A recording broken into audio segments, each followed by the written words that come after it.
തുടരും എന്ന ചിത്രത്തിൻ്റെ ഒഫീഷ്യൽ ട്രെയിലർ വരാൻ പോവുകയാണ്. നമ്മളെല്ലാവരും ഏറെ ആകാംക്ഷയോടെ കാത്തിരിക്കുന്ന ചിത്രങ്ങളുടെ OTT അപ്ഡേഷനുമാണ് എന്നൊരു വീഡിയോ ഭാഗത്ത് ആദ്യമായി അറിയിക്കാൻ പോകുന്നത്. മോഹൻലാൽ നായകനായി മോഹൻലാൽ തന്നെ സംവിധാനം ചെയ്ത ചിത്രമായിരുന്നു ബാറോസ്.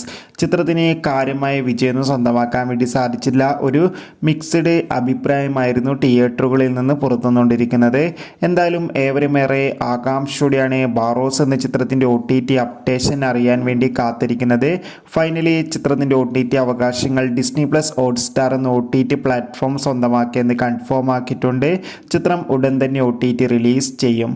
ആസിഫ് അലി, അനുശ്വര രാജൻ എന്നൊക്കെ പ്രധാന കഥാപാത്രങ്ങളായി വരാൻ പോകുന്ന ചിത്രമാണ് ചിത്രം.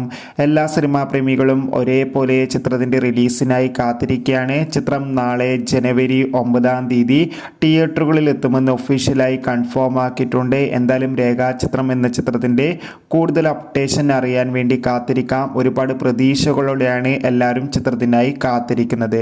അടുത്തൊരു അപ്ഡേഷനാണ് ജോജോ, ജുനൈ, സാഗർ എന്നൊക്കെ പ്രധാന കഥാപാത്രങ്ങളായ ചിത്രമായിരുന്നു പണി.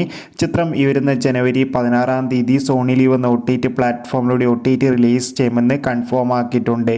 നെസ്ലിൻ നായകനായി വരാൻ പോകുന്ന ചിത്രമാണ് അയാം കാതലൻ. ചിത്രം ഈ വരുന്ന ജനുവരി 17 മനോരമ മാക്സ് എന്ന OTT പ്ലാറ്റ്ഫോമിലൂടെ OTT റിലീസ് ചെയ്യും.